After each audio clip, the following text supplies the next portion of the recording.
Hello बच्चों, आज की क्लास में हम लोग पढ़ने वाले हैं हिंदी काव्य खंड के चौथे अध्याय के बारे में, जिसमें हम लोग पढ़ेंगे बिहारी लाल जी के भक्ति शीर्षक के बच्चों महत्वपूर्ण पद्यांशों की व्याख्या को देखेंगे। तो आज की क्लास में हम लोग, जो कि हिंदी काव्य खंड में चौथा अध्याय है, तो इसमें हम लोगों ने बिहारी लाल जी का जीवन परिचय कर लिया है बच्चों। आज की क्लास में हम लोग इसके कुछ जो महत्वपूर्ण पद्यांश हैं, लगातार परीक्षा में पूछे गए हैं, उनको देखेंगे। साथ साथ में बच्चों देखेंगे कि कैसे आप संदर्भ लिखेंगे पद्यांश का और किस प्रकार से आप व्याख्या करेंगे, है ना, और कैसे कैसे प्रश्न बनते हैं आपकी परीक्षा में, उनको भी साथ में देखेंगे। तो आज की क्लास को पूरा देखिएगा। एक बार आज की क्लास में हम लोगों ने अगर बिहारी जी के भक्ति शीर्षक के सभी पद्यांशों को कर लिया, साथ में उनकी संदर्भ व्याख्या, तो आपकी परीक्षा के लिए बहुत ही आसानी हो जाएगी बच्चों। तो आज की क्लास को पूरा जरूर देखिएगा। तो चलिए अपनी क्लास को स्टार्ट करते हैं और सबसे पहला पद्यांश हम लोग देखते हैं आज का। तो देखिए बच्चों, यहाँ पर ये है हमारा पहला पद्यांश इस भक्ति शीर्षक का, है ना, जो कि किसके द्वारा लिखा गया है? बिहारी लाल जी के द्वारा लिखा गया है, आप सभी जानते हैं। तो हम लोग सबसे पहले इस पद्यांश के हर एक शब्द का अर्थ समझेंगे। हर एक शब्द का अर्थ समझने के बाद बच्चों आपको ही आसानी हो जाएगी व्याख्या करने में। जब हम लोग हर एक शब्द का अर्थ समझेंगे, उसके बाद उसका पूरा अर्थ भी हमें अच्छे से समझ में आ जाएगा कि इस पद्यांश में कह क्या रहा है, किसके बारे में बात हो रही है। तो आपकी परीक्षा में जब रेखांकित अंश आएगा इनमें से, तो आप आसानी से कर लेंगे बच्चों। तो चलिए देखते हैं कि कैसे करेंगे। और एक चीज़ और बच्चों, ये मोस्ट इम्पॉर्टेंट है, क्योंकि देखिए 2008 में भी आया है, ये पूछा गया है, और 2014 में भी ये पद्यांश पूछा गया है परीक्षा में, है ना। तो क्या लिखा हुआ है पद्यांश? मेरी भव बाधा हरो राधा नागर सोई, जातन की झाई परे श्याम हरित दुति होई। बिल्कुल भी कठिन नहीं है बच्चे। अगर आप पहली बार पढ़ रहे हैं तो बस आप एक बार मन लगा करके इसे सुनिएगा, ठीक है। एक बार इसकी हम व्याख्या कैसे कर रहे हैं, इसका अर्थ कैसे बता रहे हैं, एक बार आप सुनिएगा जरूर। तो यहाँ पर ये मैंने पढ़ा बच्चों, ठीक है। यहाँ पर किसकी बात हो रही है? तो बिहारी लाल जी। इस प्रस्तुत पद्यांश में कवि बिहारी लाल जी श्री कृष्ण की प्रिय, अब श्री कृष्ण की प्रिय कौन है? राधिका जी, है ना। तो प्रस्तुत पद्यांश में कवि बिहारी लाल जी श्री कृष्ण की प्रिय राधिका की स्तुति करते हुए कहते हैं। इतना आप अपने आप से ऐड करेंगे, ठीक है। फिर उसके बाद अर्थ को समझेंगे। तो क्या बोला कि इस प्रस्तुत पद्यांश में बिहारी लाल जी श्री कृष्ण की प्रिय राधिका की स्तुति करते हुए कहते हैं। किसकी स्तुति कर रहे हैं? श्री कृष्ण की नहीं कर रहे हैं, वो राधिका जी की स्तुति करते हुए कहते हैं कि देखिए, हाँ, मेरी भव बाधा हरो राधा नागर सोई। यहाँ पर वो कहते हैं कि हे चतुर राधिके, है ना, हे चतुर। नागरी का अर्थ क्या होता है बच्चों? चतुर, है ना। यहाँ पर देखिए आपको लिखा हुआ भी मिलेगा, नागरी का अर्थ क्या होगा? चतुर। तो वो कहते हैं कि हे चतुर राधिके, आप मेरी भव, आप, है ना, अपने आप से ऐड करिएगा, मेरी भव बाधा को हर लीजिए। हर लीजिए मतलब दूर कर दीजिए। तो पहली लाइन का अर्थ आपको क्या समझ में आया कि कवि बिहारी लाल जी राधिका की स्तुति करते हुए कहते हैं कि हे चतुर राधिके, आप मेरी सभी संसार रूपी भव बाधाओं को दूर कर दीजिए, उन्हें हर लीजिए। इतनी पहली लाइन में कहते हैं, ठीक है। ये चीज पहली लाइन में कहते हैं। उसके बाद बच्चों ये दूसरी लाइन समझिए। तो यहाँ पर जब वो कहते हैं कि आप मेरे संसार रूपी सभी भव बाधाओं को दूर कर दीजिए, क्योंकि जिसके, है ना, अब देखिए, जा मतलब जिसके, तन की मतलब शरीर की, है ना, झाई मतलब क्या होता है बच्चों? परछाई, और परे मतलब यहाँ क्या होगा? पड़ने पर, है ना। तो इस लाइन का अर्थ है कि जिसके तन की परछाई पड़ने से, है ना, जिसके तन की परछाई पड़ने से श्याम का अर्थ होगा बच्चों यहाँ पर श्री कृष्ण जी, ठीक है। श्री कृष्ण जी का देखिए होई मतलब हो जाता है, और हरित दुति यहाँ पर कहने का मतलब ये होगा कि जिसके तन की परछाई पड़ने पर श्री कृष्ण जी के शरीर की नीलिमा, श्री कृष्ण जी दिखने में कैसे लगते हैं? नीले, है ना। तो श्री कृष्ण जी के शरीर की नीलिमा किस रंग की हो जाती है? हरे रंग की हो जाती है। अर्थात श्री कृष्ण जी प्रसन्न हो जाते हैं। ठीक है, तो कहने का मतलब यह है कि जिसके तन की परछाई पड़ने पर श्री कृष्ण के शरीर की नीलिमा हरे रंग की हो जाती है, अर्थात श्री कृष्ण जी प्रसन्न हो जाते हैं। अब आप सोचेंगे कि मैम हरे रंग मतलब हरे रंग का ही नाम क्यों ले रही हैं यहाँ पर? तो देखिए, जो राधिका जी हैं उनके शरीर का रंग कैसा है बच्चों? पीला, है ना। और श्री कृष्ण जी के शरीर का रंग कैसा है? नीला। अब नीला और पीला मिलने पर, बचपन में आप जब कभी आर्ट करते होंगे तो नीला और पीला रंग मिलाने पर कैसा रंग बन जाता है? हरा रंग बन जाता है ना। इसलिए यहाँ पर बोला गया है, बस आप मजे से समझिएगा तो अच्छे से आपको समझ में आएगा। तो इसीलिए यहाँ पर बोला गया है, कवि बिहारी लाल जी कहते हैं कि जिसके तन की परछाई पड़ने पर श्री कृष्ण के शरीर की जो नीलिमा होती है वो किस रंग की हो जाती है? हरे रंग की हो जाती है ना। हरा, ऐसे ऐसे ध्यान रखिएगा आप सभी, पीला प्लस नीला बराबर क्या होगा? हरा। ठीक, और एक अर्थ बच्चों निकल सकता है यहाँ से, है ना। एक और अर्थ निकलेगा, कैसे निकलेगा देखिए। तो यहाँ पर बिहारी लाल जी एक बार तो श्री कृष्ण के शरीर का रंग हरा बताते हैं और कहते हैं कि श्री कृष्ण जी प्रसन्न हो जाते हैं, और दोबारा जब वो कहते हैं तो क्या कहते हैं कि जिसके तन की परछाई पड़ने पर हृदय का जो अंधकार होता है वो क्या होता है? दूर हो जाता है। तो यहाँ हरित दूत के कई अर्थ निकल रहे हैं बच्चों। ठीक है, हरित दूत के यहाँ पर कई अर्थ निकल रहे हैं कि एक बार तो है कि श्री कृष्ण जी प्रसन्न हो जाते हैं, हरे रंग के हो जाते हैं, और दोबारा क्या बोला जा रहा है कि जिसके तन की परछाई पड़ने से हृदय का अंधकार दूर हो जाता है ना। अंधकार दूर हो जाता है, बल्कि हृदय कैसा हो जाता है? प्रकाशमान हो जाता है। इतना क्लियर है? कुछ भी नहीं है, बस इतना डिटेल से इसलिए बताया गया है ताकि जो बच्चा पहली बार पढ़ रहा है उसे भी कोई समस्या ना हो। और जितने भी यहाँ पर बच्चों कठिन शब्द के अर्थ लिखे हुए हैं ये आपकी मदद के लिए हो जाएंगे कि जब आप अपने मन से करेंगे इसे तो ये आपको हेल्प मिलेगी इससे। ठीक है, तो इतना समझ में आया आप सभी को? अब व्याख्या जब आप करेंगे कोई भी कठिनाई नहीं होगी। फटाफट एक बार देख लेते हैं कि देखिए, कवि बिहारी लाल जी राधिका की स्तुति करते हुए कहते हैं कि हे चतुर राधिके, आप मेरी संसार रूपी सभी भव बाधाओं को दूर कर दीजिए, क्योंकि जिसके तन की परछाई पड़ने से श्री कृष्ण के शरीर की नीलिमा हरे रंग की हो जाती है, अर्थात श्री कृष्ण जी प्रसन्न हो जाते हैं। और एक अर्थ निकलता है कि जिसके तन की परछाई पड़ने से हृदय का अंधकार दूर हो जाता है, मतलब हृदय प्रकाशमान हो जाता है। बस इतना अर्थ है बच्चों। ठीक है, अब फटाफट देखते हैं कि इस पद्यांश का संदर्भ कैसे लिखेंगे। कैसे लिखेंगे देखिए, उपयुक्त पद्यांश में यहाँ पर प्रस्तुत पद्यांश हमारी पाठ्य पुस्तक हिंदी के काव्य खंड के भक्ति शीर्षक से उद्गृत है, मतलब लिया गया है। और इसके रचयिता कौन है बच्चों? कवि बिहारी लाल जी हैं, है ना, क्योंकि ये आपका चौथा अध्याय है बच्चों हिंदी काव्य खंड में। अब आप ऐसे ही संदर्भ लिखेंगे, क्योंकि अभी ये पहला पद्यांश है भक्ति शीर्षक का, इसलिए आप ध्यान यहाँ पर देंगे कि कैसे आप संदर्भ लिखेंगे। बाकी जितने भी भक्ति शीर्षक के पद्यांश होंगे सब में सेम संदर्भ यही लिखेंगे। ठीक है, अब आगे हम लोग देखते हैं कि व्याख्या कैसे करेंगे। अभी व्याख्या तो आप लोगों ने अभी पद्यांश में अर्थ तो इतना अच्छे से ही देख लिया ना, दो बार हम लोगों ने उसको अच्छे से समझ लिया। अब व्याख्या भी देख लेते हैं। और वैसे भी बच्चों, अगर आपको एक बार सभी शब्दों के अर्थ समझ में आ गए तो व्याख्या आप अपने आप से ही करेंगे। ठीक है, और यही आपके लिए अच्छा तरीका भी होगा कि परीक्षा से पहले आप खुद से इतना प्रैक्टिस कर लें कि आप परीक्षा में जैसे ही पद्यांश देखे तुरंत शब्दों का अर्थ आपको पता चल गया और आपने तुरंत व्याख्या कर दी, है ना। चलिए देखते हैं कैसे करेंगे। अब यहाँ रेखांकित अंश इसलिए है बच्चों क्योंकि जो पद्यांश आपने देखा वहां कोई भी रेखांकित अंश नहीं था, क्योंकि आपको पूरे पद्यांश की व्याख्या बताई गई है और परीक्षा में आपको कुछ रेखांकित अंश मिलेगा। ठीक है, पद्यांश में।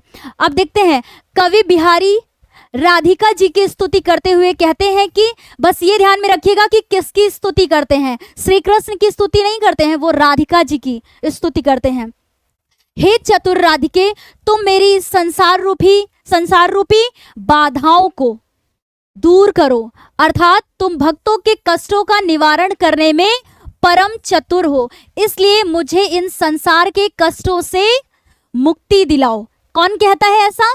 कवि बिहारी लाल जी कहते हैं। ठीक है, अब आगे देखिए, जिसके तन की परछाई पड़ने से श्री कृष्ण के शरीर की नीलिमा हरे रंग में परिवर्तित हो जाती है। अभी मैंने बताया आपको ना कि कैसे। अब देखिए, अर्थात श्री कृष्ण भी प्रसन्न हो जाते हैं। जिनके शरीर की परछाई पड़ने से हृदय प्रकाशमान हो उठता है, उसके सारे अज्ञान का अंधकार दूर हो जाता है। ऐसी चतुर राधा मेरी संसारिक बाधाओं को दूर करें। ठीक है, उसके बाद देखिए बच्चों, ये तो हम लोगों ने व्याख्या देख ली इसकी, मतलब जो पद्यांश देखा था उसकी व्याख्या देख ली। अब देखिए कि अलंकार कौन सा बन रहा है इस पद्यांश में। तो अलंकार कौन सा है? देखिए, ये शब्द उसमें आए हुए थे। ठीक है, हरो और राधा नागरी में र वर्ण की पुनरावृत्ति होने से, मतलब पुनरावृत्ति समझते हैं ना कि ये जो अक्षर है, ये वर्ण है, ये यहाँ पर बार बार आया है। ठीक है, होने के कारण यहाँ पर अनुप्रास अलंकार है। इतना क्लियर है? कोई भी डाउट नहीं है, समस्या नहीं है? आगे बढ़ते हैं। ठीक है, तो पहला पद्यांश आपको एकदम क्लियर है। अब जल्दी से हम लोग इसका जो कि महत्वपूर्ण है दूसरा अध्याय देखते हैं। अध्याय नहीं, सॉरी, पद्यांश है ना।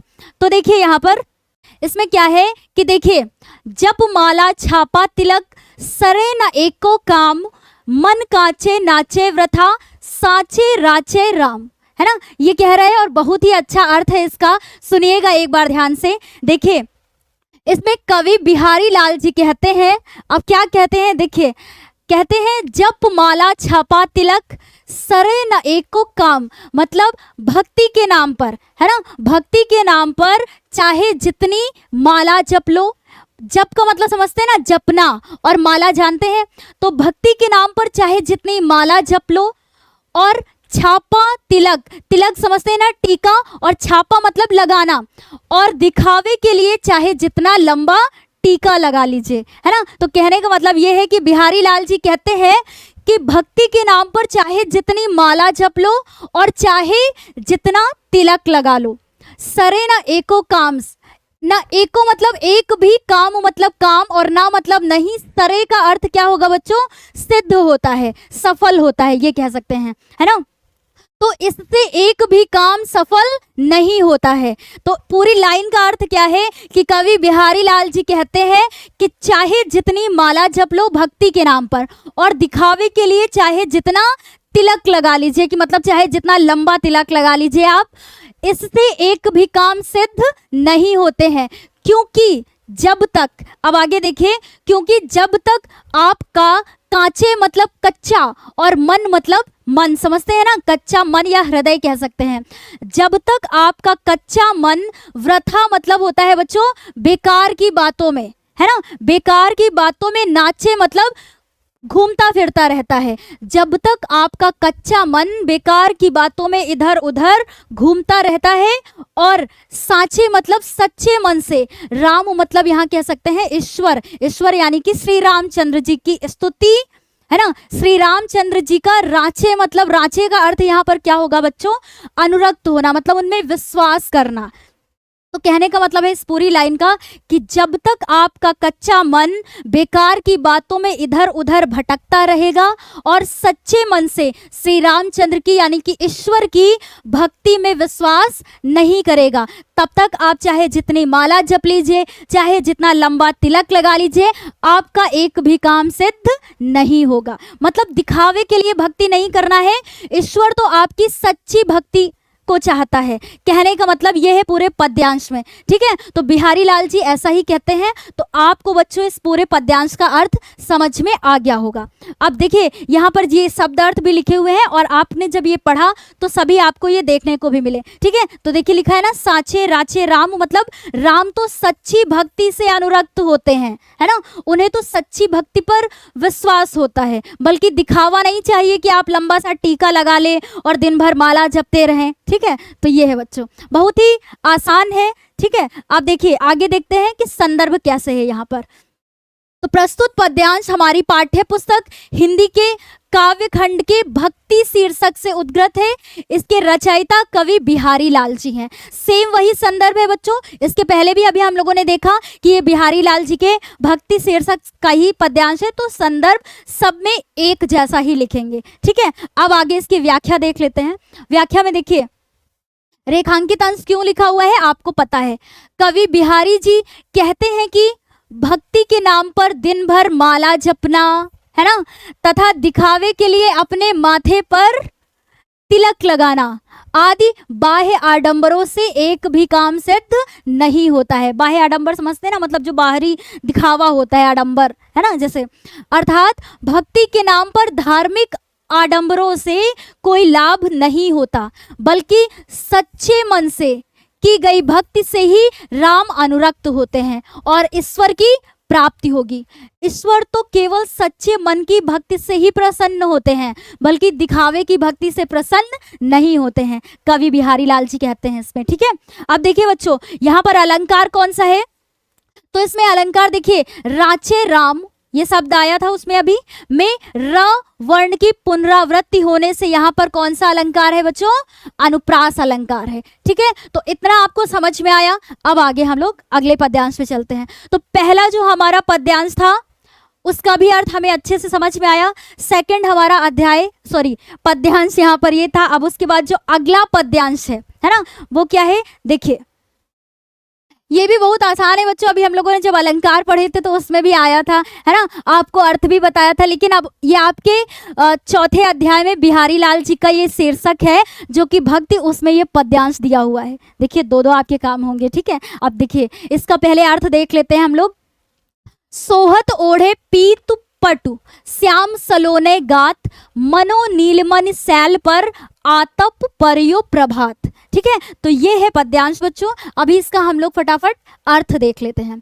यहाँ पर इस पद्यांश में, प्रस्तुत पद्यांश में कवि बिहारी लाल जी कहते हैं कि देखिए सोहत मतलब क्या होता है बच्चों, सुशोभित होता है ना, ओढ़े मतलब ओढ़कर, और पीत पटु मतलब होता है, पीत मतलब पीला और पटु मतलब होता है कपड़ा, यानी पीला कपड़ा, यहाँ पर क्या बोलेंगे, पीतांबर। ठीक है, पीतांबर। और श्याम यहाँ पर श्री कृष्ण जी की बात हो रही है, और सलोने मतलब सुंदर, और गात का अर्थ होता है बच्चों शरीर। ठीक है, यहाँ पर नीचे आपके ये लिखे हुए भी है, लेकिन अगर ये नहीं लिखा हुआ है तो देखिए मैंने बोला है। ठीक है, गात मतलब क्या होता है, शरीर। अब पूरी लाइन का अर्थ समझते हैं।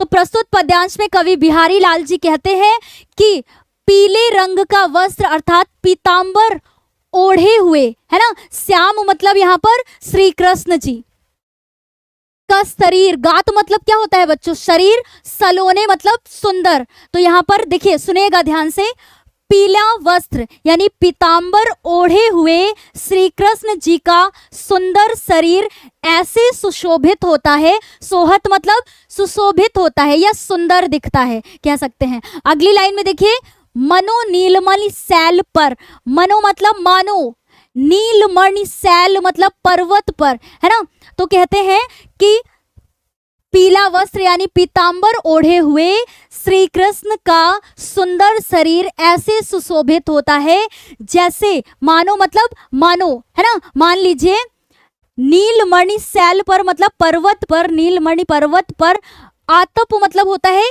प्रकाश, जैसे सुबह सुबह की जो धूप होती है उसको बोलते हैं बच्चों। ठीक है, और परियो मतलब पड़ता है, प्रभात मतलब सुबह।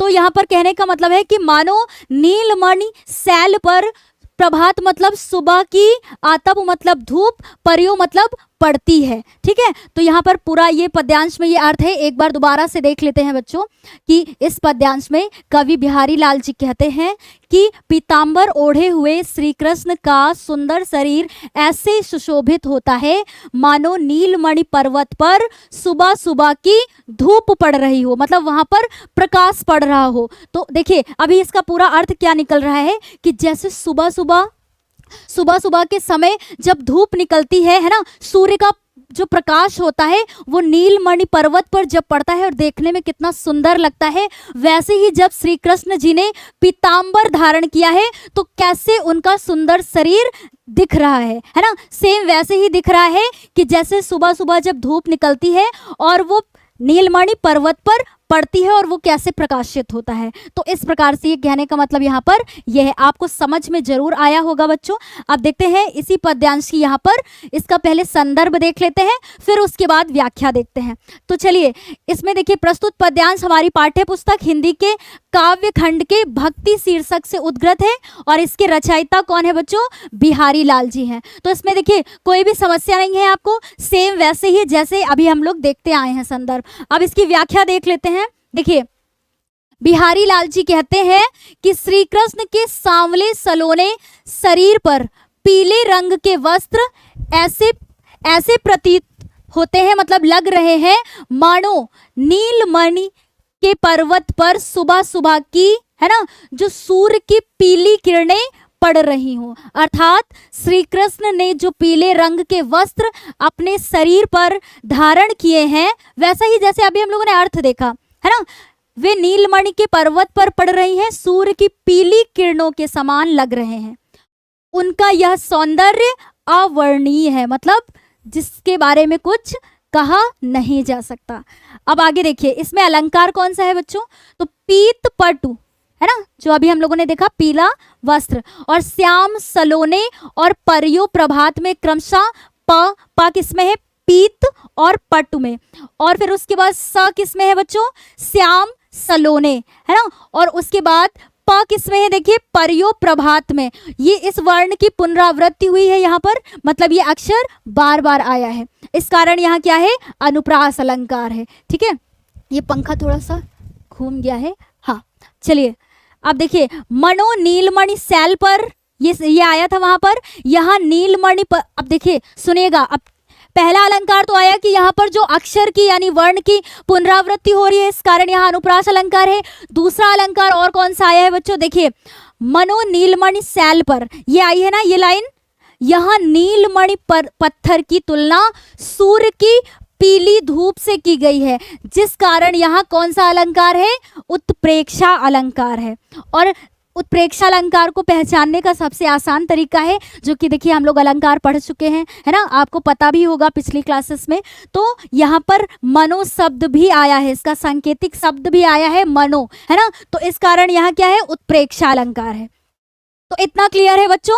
अब अगला पद्यांश हम लोग देख लेते हैं इसी भक्ति शीर्षक का, जो कि महत्वपूर्ण है। अब फटाफट देख लेते हैं, बिल्कुल भी कठिन नहीं है बच्चों, बिल्कुल आसान है ये। ठीक है, या अनुरागी चित्त की गति समझे नहीं कोई, ज्यों ज्यों बूढ़े श्याम रंग त्यों त्यों उज्जवल होई। मतलब ये इसमें भी कवि बिहारी लाल जी कहते हैं, क्या कहते हैं कि यह मतलब उस, हर एक शब्द का अर्थ समझिएगा, उस अनुरागी मतलब क्या है? प्रेमी। अनुरागी का अर्थ क्या होता है? प्रेमी। और चित्त की मतलब मन की, और गति मतलब होगा बच्चों यहाँ पर दशा, समझे मतलब समझना, नहीं मतलब नहीं, कोई मतलब यहाँ पर कोई होगा। ठीक है, तो देखिए इस पूरी लाइन में कवि बिहारी लाल जी क्या कहते हैं कि मतलब इसमें यह है कि वो श्री कृष्ण के प्रेम में किस प्रकार डूबे हुए हैं, उसके बारे में बात करते हैं। ठीक है, कैसे उनका मन उसमें डूबा हुआ है। तो देखिए, या अनुरागी चित्त की मतलब उस प्रेमी मन की गति मतलब दशा को कोई समझ नहीं सकता। इस लाइन में क्या है कि उस प्रेमी मन की गति यानी कि दशा को कोई समझ नहीं सकता, जो श्री कृष्ण के प्रेम में डूबा हुआ है। फिर अगली लाइन में क्या है कि जो जो मतलब जैसे जैसे, बूढ़े मतलब डूबता है, श्याम रंग मतलब श्याम के रंग में, क्योंकि यह मन जैसे जैसे श्री कृष्ण के रंग में डूबता है, त्यों त्यों मतलब वैसे ही वैसे, है ना, ये बोल सकते हैं यहाँ पर कि वैसे ही क्या होता जाता है? उज्जवल मतलब प्रकाशित होता जाता है। तो पूरा ये अर्थ समझ में आया आप सभी को? एक बार फिर से रिवाइज कर देते हैं कि इस पद्यांश में बिहारी लाल जी कहते हैं कि उस अनुरागी मतलब प्रेमी, है ना, उस प्रेमी मन की दशा को कोई नहीं समझ सकता है, जो श्री कृष्ण के प्रेम में डूबा हुआ है, क्योंकि जो जो मतलब जैसे जैसे वो श्री कृष्ण के प्रेम में डूबता है, वैसे वैसे वो क्या होता जाता है? प्रकाशित होता जाता है, मतलब और भी ज्यादा पवित्र होता जाता है, ये भी कह सकते हैं। ठीक है, तो ये है बच्चों यहाँ पर पूरा अर्थ, और जितने ये कठिन शब्द है उनका अर्थ यहाँ पर लिखा हुआ है। तो चलिए अब देख लेते हैं इसके संदर्भ को। संदर्भ आप जानते हैं कि सब में बच्चों बिल्कुल सेम होगा। ठीक है, वैसे ही आपको लिखना है कि ये भक्ति शीर्षक से लिया गया है और इसके रचयिता कौन है, बिहारी लाल जी हैं। क्लियर है। अब इसकी व्याख्या देख लेते हैं कैसे क्या बोला गया है। जैसा कि अभी हम लोगों ने अर्थ देखा है इसका, तो कवि का कहना है कि श्री कृष्ण से प्रेम करने वाले मेरे मन की दशा अत्यंत विचित्र है। इसकी दशा को कोई और समझ नहीं सकता। ऐसे तो श्री कृष्ण का वर्ण भी श्याम है, मतलब क्या है, श्याम का अर्थ समझते हैं ना कि काला है ना, सांवले है ना देखने में, तो ऐसे श्याम है। परंतु कृष्ण के प्रेम में मग्न मेरा मन जैसे जैसे श्याम रंग में मग्न होता है, मतलब डूबता है, वैसे वैसे प्रकाशित अर्थात पवित्र हो जाता है। तो यही बच्चों हम लोगों ने अभी अर्थ में भी देखा। ठीक है, तो आज की क्लास में, और अब देख लेते हैं इसमें अलंकार। ठीक है, अलंकार बच्चों इसमें नहीं है कोई भी, तो देखिए हम लोगों ने इसका भी संदर्भ देख लिया और व्याख्या कैसे करनी है उसको भी देख लिया। और कभी कभी इनसे ऐसे करके बन जाता है प्रश्न कि इसमें किसकी भक्ति में डूबे हुए, मतलब बात कर रहे हैं इसमें बिहारी लाल जी किसकी भक्ति में उनका मन डूबा हुआ है, तो ऐसे करके प्रश्न बनते हैं। तो अगर आपने एक बार पूरे पद्यांश का अर्थ समझ लिया और आपको पूरा अर्थ क्लियर हो गया, तो किसी भी प्रकार से यदि प्रश्न बनता है तो आप उसका उत्तर लिख सकते हैं। ठीक है बच्चों, तो आज की क्लास में हम लोगों ने टोटल 4 पद्यांश देखे इन भक्ति शीर्षक से संबंधित, और ये चारों बच्चों बहुत ही ज़्यादा महत्वपूर्ण थे क्योंकि आपकी बुक के एक्सरसाइज में भी दिए हैं, और आप देखेंगे कि ये मतलब हर बार ये परीक्षा में पूछे भी गए हैं। ठीक है, कहीं ना कहीं कभी ना कभी ये सारे पूछे हुए पद्यांश है बच्चों आज की क्लास के। तो जितने भी हम लोगों ने बिहारी लाल जी के ये भक्ति शीर्षक से पद्यांश किए हैं आज की क्लास में, ये सभी महत्वपूर्ण थे। और हम लोगों ने देखा बच्चों कि कैसे हम संदर्भ लिखेंगे और किस प्रकार से व्याख्या करेंगे, और हर एक शब्द का भी अर्थ समझा आज की क्लास में। तो आज की इस क्लास में हम लोग के हिंदी काव्य खंड के 4थे अध्याय में बिहारी लाल जी के जो ये भक्ति शीर्षक के सभी महत्वपूर्ण जितने पद्यांश थे उन्हें हम लोगों ने कवर कर लिया है। तो अब मिलते हैं अगली क्लास में। ऐसे ही बिल्कुल पढ़ाई करते रहिए, मेहनत करते रहिए, परीक्षा में बेहतर करेंगे आप। बस हर दिन थोड़ा थोड़ा करके प्रयास करते रहिए, और जितने भी पद्यांश कराए जाते हैं इस बात को ध्यान से सुनिएगा, उनका अर्थ समझने के बाद व्याख्या खुद से लिखने का प्रयास जरूर करिएगा, क्योंकि जब तक आप खुद नहीं करेंगे परीक्षा में आप अच्छे से नहीं कर पाएंगे। तो इस बात को ध्यान से सुनिएगा और इस बात को फॉलो भी जरूर करिएगा। तो आज की क्लास में इतना ही बच्चों। कैसी लगी आपको हमारी क्लास आज की? प्लीज़ लाइक, शेयर एंड इसको सब्सक्राइब करना ना भूलें। धन्यवाद।